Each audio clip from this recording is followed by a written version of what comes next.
Ang inyong mapapakinggan ay tunay na karanasan. Napukaw po ang interes ko sa itinuro po kanina. Ngayon ko lang po narinig na mahigpit palang ipinagbabawal ng Diyos ang pagsamba sa larawan o ribulto. Kung talagang nakasulat yun sa Biblia, bakit ginagawa naming mga Katoliko? Hindi ba yun nabasa ng mga pari namin? Kung gusto mo, daluhan mo ang aming mga Bible studies tuwing gabi. Para ikaw mismo ang magtanong niya sa ministro namin. Dadaanan ka na lang namin bukas ng gabi ha, para sabay tayong dumalo. Sige po, dadalo po ako.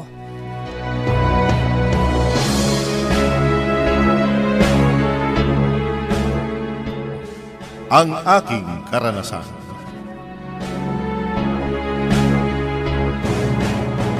Ito ang kasaysayan ng mga nilalang na nagsikap upang sa puso at isipay maging tanglaw ang liwanag ng katwiran ng Diyos at sa kabila ng mga kahadlangan ay nanindigang lubos sa pagsunod sa mga utos ng Diyos.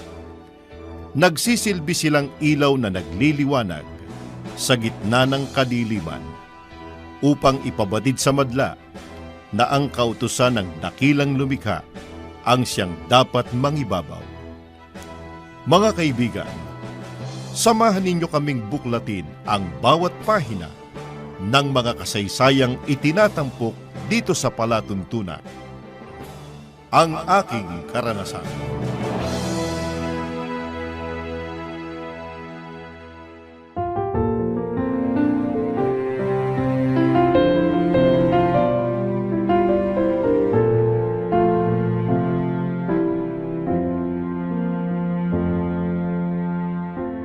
Magandang araw po mga mahal naming taga-subaybay. Dito sa palatuntunan, ang aking karanasan. Ating mapapakinggan ang kasaysayan ni kapatid na Gregorio Labador, diakono sa lokal ng Nagkaisang Nayon, Distrito Eklesyastiko ng Quezon City.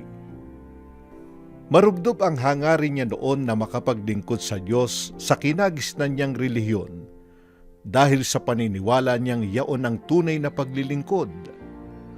Paano nabago ang paniniwalang iyon? Pakinggan natin ang kasaysayan ng pag-anib ni kapatid na Gregorio sa loob ng Iglesia ni Cristo dito sa Ang Aking Karanasan.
class! I-remind ko kayo sa activities ng simbahan natin this coming weekend, ha? May prosesyon ang ating mahal na poon. Saan po ba yan, ma'am? Doon sa bayan po ba sa Novaliches? Oo, iho. Sino dito ang may bahagi? Ma'am, ako po. Oh, Gregorio, anong bahagi mo sa prosesyon? Ako lang naman po ang magbibit-bit sa krus. Very good, Gregorio. Ma'am, barkada na nga po namin ni Gregorio ang babad sa simbahan eh. Lagi nga kaming pumupunta sa bayan tuwing Sabado at Linggo. Hangout na nga po namin ang barkada ang simbahan eh. Oh, nakakatuwa naman kayo. Aba, class, gayahin niyo si Gregorio at mga kasama niya sa pagiging aktibo sa ating simbahan. Tandaan niyo, hindi masasayang lahat ng ating sakripisyo at pagpapagal para sa puong may kapal.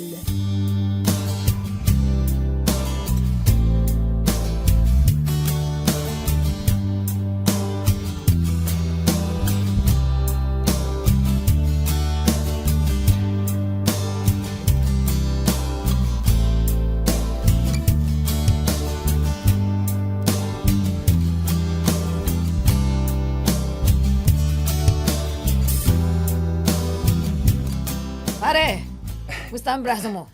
Di pa ba nangangawit, ha? Medyo ngalay nga din, pero kaya pa naman. Ikaw, mukha ring mabigat ng santo na buhat mo ah. Okay naman. Inspired nga eh. Nakita ko yung crush ko. Sarap talaga pag ganitong posisyon, no? Sa school, hindi ako pinapansin eh. Kanina nakangiti sa akin. Nakatingin. Kaya tiisin mo pa ang ngawit para lalo kang maging okay sa Diyos.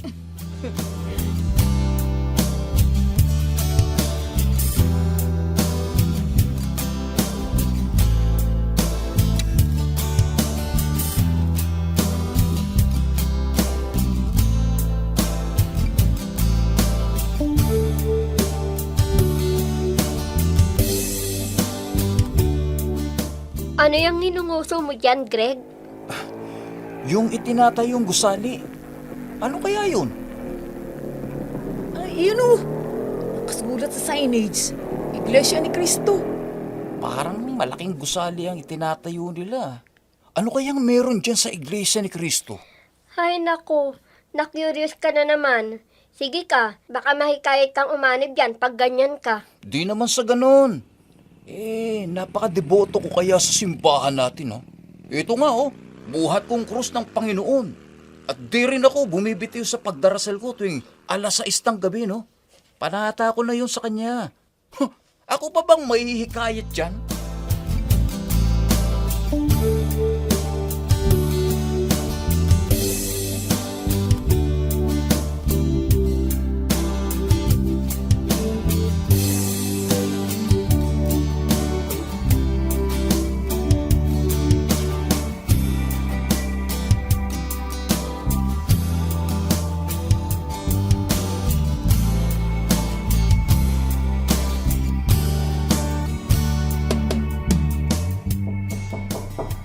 Tao po. Ang lakas-lakas na ng ulan. May kumakatok pa sa labas ng bahay. Sino kaya yun? Ika nga, usan ko. Magandang araw po sa inyo. Pasensya na kung makakaabala kami. Ako si Camila. Dito na kami inabutan ng ulan ng mga kasama ko. Oo nga po. Medyo nabasa na kayo. Tuloy muna kayo. Halip po kayo dito. Ano nga po palang sadya nyo? Mga kaanib kami sa Iglesia ni Cristo. Naisa na namin kayo maimbitahan sa aming Bible studies. Naku po, sa lakas ng ulan at napakaputik ng daan, talagang sinadya nyo pa ako para maimbitahan nyo lang. Naku, pasensya na po. Debotong Katoliko po kami. Gusto lang sana namin ipakilala sa inyo ang aming relihiyon. Para mapakinggan nyo din po kung anong paniniwala namin sa loob ng Iglesia ni Cristo. Sana mapaunlakan nyo ang aming paanyaya. Magsusuri at makikinig lang naman kayo ng mga aral ng Diyos.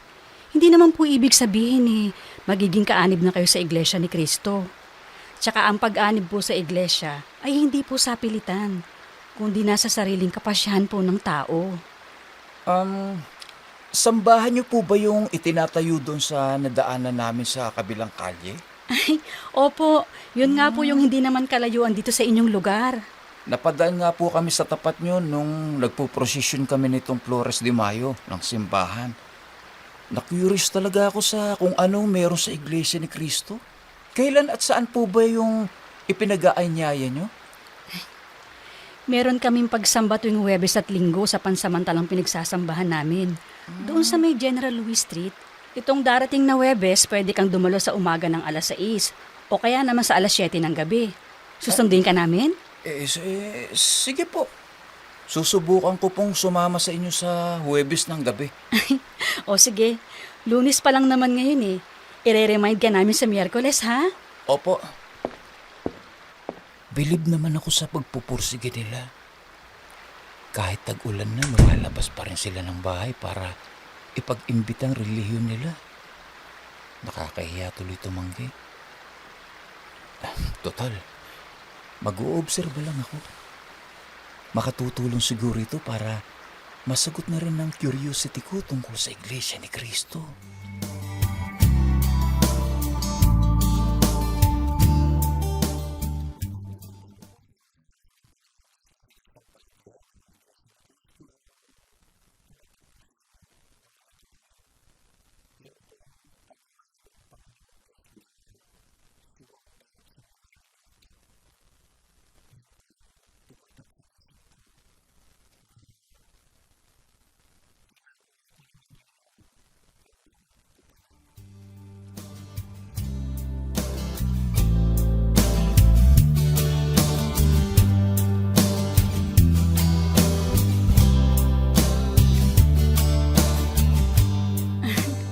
Anong masasabi mo tungkol sa pagsamba namin kanina? Sa totoo lang po, namangha ako. Oh? Bakit naman? Maayos po ang paraan ng pagpasok ng mga sumasamba. Magkahiwalay din po ang upuan ng mga lalaki at babae sa pag-upo. Meron po nag-guide ng mga nakabarong sa side ng mga lalaki at nakasaya naman sa side ng mga babae. Oo, sila yung mga diakono at diakonesa. Silang nagsasaayos sa pagpasok ng mga sasamba. Ganun po ba? Pagkatapos naman ng pagsamba, sila rin yung gumagabay para hindi sabay-sabay ang pagtayo at hindi masira ang kaayusan ng pagsamba hanggang dulo. Sa amin po kasi, pag nagsisimba, kung saan mo lang gustong umpo ay doon ka. Magkasama po mga lalaki at babae. Pwede nga pong magkwentuhan pa minsan-minsan, lalo na pag magkakasama kami ng mga barkada kong nagsisimba. Hindi ganyan sa iglesia. Paaalalahanan ng mga diakono at diakonesa kapag may nagkukwentuhan. Mahigpit naming ipinatutupad ang solemnidad sa bawat bahagi ng aming pagsamba. Kaya nga po ako napahanga sa pagpasok pa lang, sa pag-awit at pagtuturo ng Ginoo kanina. Hanggang sa matapos ang pagsamba, lahat ay nasa kaayusan. Di wala po akong nakitang tumayo para lumabas sa buong panahon ng inyong pagsamba eh. Ministro ang tawag namin sa mga nagtuturo sa pagsamba, Gregorio. Ministro? Ang ministrong nakadestino dito sa lokal namin ay si kapatid na Moises. Napukaw po ang interes ko sa itinuro po kanina. Ngayon ko lang po narinig na mahigpit palang ipinagbabawal ng Diyos ang pagsamba sa larawan o ribulto. Kung talagang nakasulat yun sa Biblia, bakit ginagawa namin mga Katoliko? Hindi pa yun nabasa ng mga pari namin? Kung gusto mo, daluhan mo ang aming mga Bible studies tuwing gabi. Para ikaw mismo ang magtanong niyan sa ministro namin. Dadaanan ka na lang namin bukas ng gabi ha, para sabay tayong dumalo. Sige po, dadalo po ako.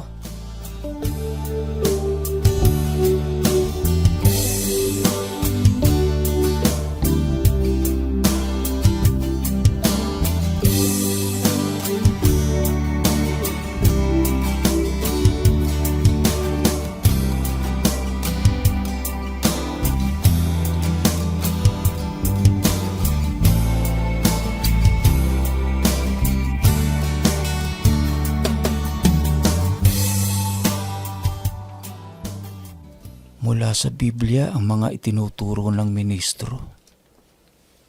Binabasa lang niya. Ni hindi siya nagbibigay ng sarili niyang opinyon o kuro-kuro.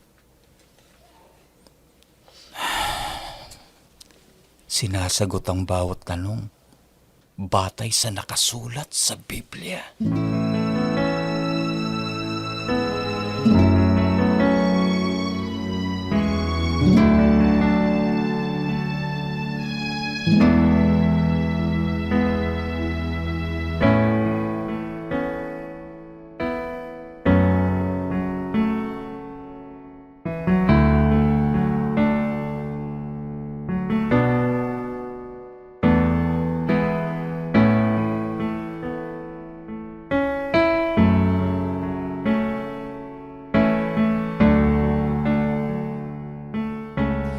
Maraming salamat sa pagdalo nyo. Ano pong pangalan nyo? Ako po si Greg. Nasa Biblia rin pala na ipinagbabawal ng Diyos ang pagkain ng dugo, pero bakit hindi po ito ipinagbawal sa amin ng mga pare?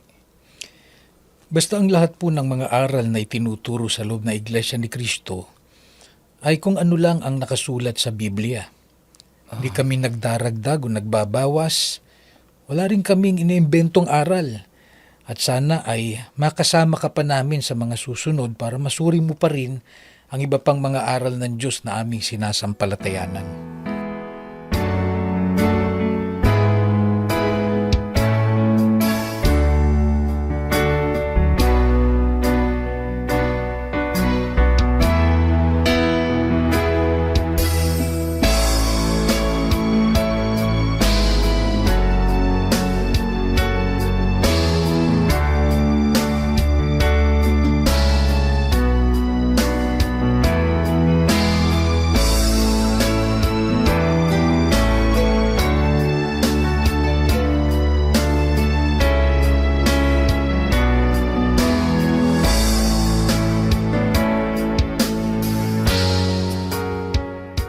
Camila, nakapagdesisyon na po ako. Gusto kong magpatuloy sa pakikinig para maging kaanib na rin sa loob ng Iglesia ni Cristo. Talaga? Ay, salamat sa Diyos. Tinawag ka na niya sa tunay na paglilingkod, Gregorio. Habang nadadagdagan ng nalalaman ko sa mga aral na itinuturo sa Iglesia ni Cristo, mas lalo kong napapatunayan sa aking sarili na narito ang katotohanan. Alam ko po na sa desisyon kong ito, marami sa mga mahal ko sa buhay at mga kakilala ang magtataka. At baka humadlang pa, pero buo na po ang pasya ko na maiwasto ko ang paraan ng aking paglilingkod sa Diyos. Basta lagi mong pagtalagahan ang iyong mga pagsamba at lagi ka ring mananalangin sa Diyos. O sige ha, babanggitin ko kay Moises ang desisyon mo. May awa ang Diyos. Basta unawain mo at sundin lahat ng mga utos ng Diyos na ituturo sa iyo.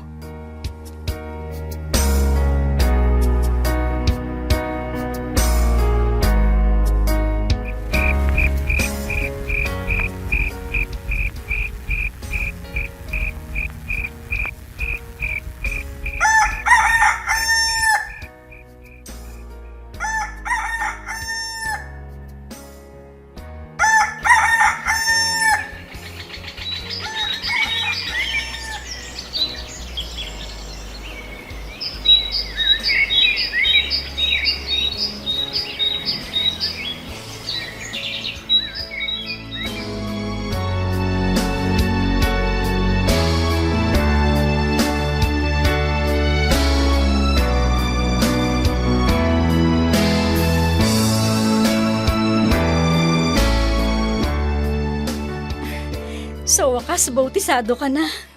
Ngayon ay ganap ka ng kaanib sa Iglesia ni Cristo. Salamat sa Diyos. Maraming salamat din po, Camila. Kinasangkapan po kayo ng Ama para matawag ako sa tunay na paglilingkod. Ang gaan-gaan po ng pakiramdam ko.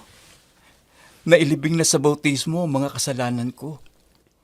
Malaya na rin po ako sa mga maling aral na kinagisnan ko. Lagi mong tatandaan, Gregorio, Ang karanasan mong yan, marami ka pang haharapin ng mga pag-uusig at pagsubok sa iyong pananampalataya. Ipagtagumpay mo ang kahalalan mo para maligtas ka sa araw ng paghukom. Yan din po ang laging ipinapayo sa akin ng Moises. Handa po akong manatili sa loob ng Iglesia ni Cristo, anuman po mangyari. Camila, salamat po sa pagtsatsaga niyo po sa paggabay sa akin. Kung hindi kayo nagtsaga, baka hindi pa ako Iglesia ni Cristo ngayon. Awa lang ng Ama ang lahat. Sinunod ko lang ang utos ng Diyos na ipagmalasakit ang aking kapwa at agawin sila sa kapahamakan sa araw ng paghukom. Sana ako din po. Balang araw. Kasangkapanin para matawag din ang aking mga mahal sa buhay sa loob ng Iglesia ni Cristo.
Mga kaibigan at mga mahal naming taga-subaybay, inaanyayahan namin kayo na patuloy na makinig at subaybayan ang mga natatanging kasaysayan na aming itinatampok dito sa palatuntunang Ang Aking Karanasan. Ito po ang inyong lingkod, kapatid na Val Villanueva, ang nagbigay buhay sa katauhan ni kapatid na Gregorio Labador, diakono sa lokal ng Nagkaisang Nayon, Distrito Eklesyastiko ng Quezon City. Kasama ko rin gumanap sina kapatid na Babe Samson Angeles mula po sa lokal ng San Francisco, distrito po ng Sentral. Ang gumanap po bilang Camila, ang nag-anyaya po kay kapatid na Gregorio. Margie Jimenez, mula po sa lokal ng Bagong Silang 1, Caloocan North, gumanap din po. Rhea Marquez, mula po sa lokal ng Bonifacio Drive, Distrito ng Sentral, gumanap din po. Angie Calya Lamsin, lokal po ng San Francisco, distrito ng Central, gumanap din po. Serbisyong Teknikal at Musika ni kapatid na Joel Dacumos. Sa panulat ni kapatid na Erica Charlene Ray Along ng lokal ng Templo Sentral, Distrito ng Sentral. Sa pakikipanayam at pangkalahatang pagsubaybay ni kapatid na Eric Along.